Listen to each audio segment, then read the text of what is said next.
You know, there's not like a straight up playbook when it comes to preparing for SHTF, prepping, doomsday, making sure your family's good to go, not just on an everyday basis, but it could be for just an emergency, civil unrest, blackout situations, whatever. These are some things I wish I knew. I wish there was like a prepping 101. I know there's tons of content talking about my experiences, things that you maybe want to consider. The first one I got to talk about is assessing actual threats and risks. So I found myself probably in the early 2000s, just like the rest of you bubbas, watching Doomsday Preppers. I was still active duty Marine, and I kind of noticed like, when I get out, these are probably some things I'm going to have to do if and when I ever get a family. And I'm still a young single Marine, and I kind of just went with the playbook of the stuff as seen on TV.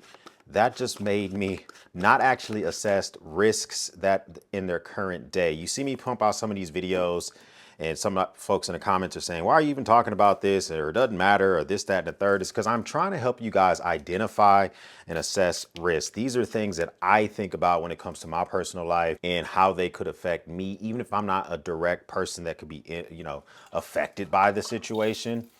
Case in point, I talk about all the time with these disease outbreaks or the firing of certain employees, or give me a second. Employees that can drive up unemployment and all of that type of stuff. The reason that the stuff is important is because being able to assess risk is an important thing that I never took into account before I started preparing for any type of scenarios. Here's something to think about. Why would you do hurricane prep if you live in Nevada or if you live in North Dakota? Why would you buy the most high-tech snowblowers or a goose down, double down jacket if you live in South Padre Island, Texas? So I know those seem like high level nonsensical, but those are the type of risks you need to assess. If you all of a sudden start to buy SHTF stuff for things that would never apply to you, you are wasting your time, effort, and most significantly, you're wasting your money. I didn't take that into account. That's number one, assessing threats and actual risks. That's what I try to do whenever I'm telling you guys different things I think is going on here and around the world, and to keep your eyes on and all of that good stuff. So that's the first one. The second one is plan for storage. Listen, planning for storage is a real thing. I didn't necessarily think about the type of storage it would take to do any type of prep that I have in mind. If you're trying to do a straight doomsday prep, then you're probably going to want to like have your own acreage and land and all that other stuff. I can't afford that. Neither do I even think it's prudent for me to do that type of prep. So I don't necessarily think about that.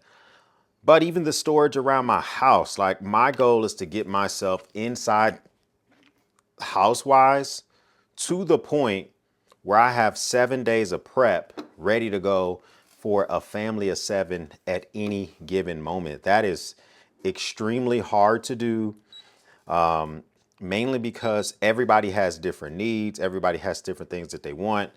And the biggest thing is I got a pretty big house, but my house is not all storage. Like, humans live in the house, okay?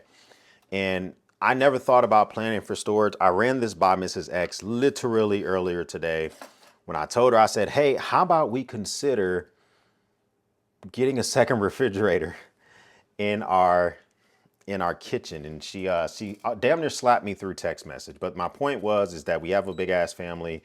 We have the deep freezer. I want a second deep freezer, but I'm thinking like I want to keep more like fresh perishables that have like a 2-week shelf life in a fridge. And we only got one fridge, and I don't really want to put another fridge in the man cave, but that's just one example. Something else to even take in consideration was the planning for dry food stores or emergency equipment for lighting. How many days do I actually want power if we were to lose power? I didn't think through that scenario. And for me, I want to see if I can maintain power without solar panels for at least 5 days. That's hard to do. So planning for storage for whatever you're prepping for is something you need to take into consideration as well. I didn't take into enough consideration. I think about it all the time. The next one is being able to scale up and don't completely blow your load. I think as men, we need to have the ability to not blow our load too early in any type of process. In this scenario, I'm talking about prepping an SHTF prep, okay? If you have the means, let's just say, for instance, you're a single person, you make $100,000 a year, maybe it's just you and your spouse, or you have no kids whatsoever, don't just go crazy with your prep stuff, because those first two scenarios that I've already talked about, being able to assess risk and being able to figure out storage, those two are way more important than your ability to just spend as much money as you want to. So I really did not take that into account, thinking about the whole process when it came to not going at it too much. It's a couple of reasons for that. Number one is you may not have the storage for it, as I mentioned earlier, but number two, things evolve, things get better, things change. You may buy an overabundance of dry food stores or some type of food that may keep prep life in. It goes from have a 3-year shelf life, 7-year shelf life, to, if you would have just waited, there's food out there that has a 20 or 25-year shelf life that could use that valuable storage space that you no longer have because you blew your load. You spent so much and now you're having to try to resell stuff or give stuff away. Have the ability to scale up. So if you have the storage, if you have the means for 7 days, your goal is to maybe scale up to have the means for 100 days. Don't do it all at once. That's something that took me a while to even think about.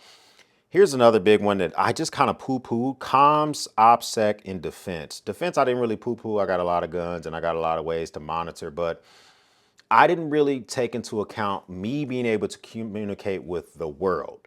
I did take into account me being able to see the world, operational OPSEC, operational security, making sure that people can't see my accounts and passwords and what's on my screen. And when people come over here, they can't just go browsing through my drawers and read my letters and mail and all the other type of stuff.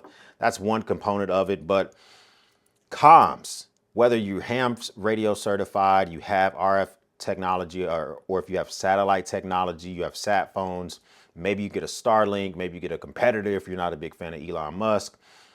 I didn't think about comms as much as I should, because there could be a situation here in the DFW Metroplex that grants me communicating with my mom who lives in Ohio, because there's nothing going on up there. She may be super concerned. I have a mother-in-law that lives in Austin. Maybe it's super concerned that we're able to reach out to her. If all our stuff's in Faraday bags, if all our stuff is unavailable to use, I didn't think about comms when it comes to that situation. Defense is something that I need to think about even more. Give me a second. That one's it's not bitter. It's the first time I've had this one. It finishes good, but when you first put it on the tongue, it's a little rough. I'm not gonna lie to you. But I will say defense. I went gun-ho when it came to weapons, ammo, but I didn't really put a plan together on use case. I am probably the most proficient person in my house when it comes to using weapons. I need to get Mrs. X better, my 16-year-old better, my 10-year-old better. My toddlers have no clue how to use them, but they need to have the ability to, when they hear it, get them to hide. So that type of stuff. I need to get better when it comes to defense and not just be solely focused on acquiring the weapons, yay, second A, but actually putting them to use in a logical manner. When it comes to OPSEC, I want to take it to the next level, not necessarily just, safeguarding stuff that people literally can see, but things as well as further out on my property, monitoring driveways, monitoring the front yard, side yards, all that type of stuff. The prepping stuff, I need to think more outside the box. This kind of leads me to my next one, which is, I think the things that make the most sense, sometimes we ignore and don't plan for. I have so many friends who are thinking about bug out that they don't plan for bugging in. They don't plan for a propane tank to keep themselves warm, a way to exhaust out fumes and keep the right level of oxygen levels, maybe some buddy heaters to keep themselves good to go. What are you going to do if there's a hurricane or a tornado? Do you have an evac plan where you're going to go for any type of real situation? Bugging in trumps grossly bugging out. I think that's my biggest takeaway when it comes to prepping for me personally, since I started doing this heavily in 2014. Last sip. Actually, one more left. No, that's not bad as it cools down. But 2014, got out the Marines. I eventually moved back to Texas in 2015, started acquiring properties that allow for me to store more stuff. And I didn't go about these in the scenarios I just talked about. If any of this stuff could help you, hit the like button down below.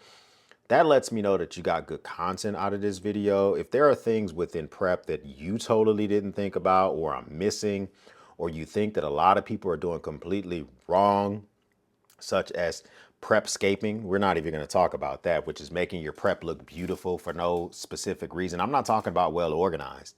I mean, you're making it look beautiful. You're making it look, you're putting it into decor items, and that's weird. Okay, that's one thing I never thought about. But if this is your first time stopping by, hit the subscribe button. I would love to have you a part of the battalion. If this is not your first time stopping by, well, thank you once again for watching me run my grape. For everyone else, we'll speak soon.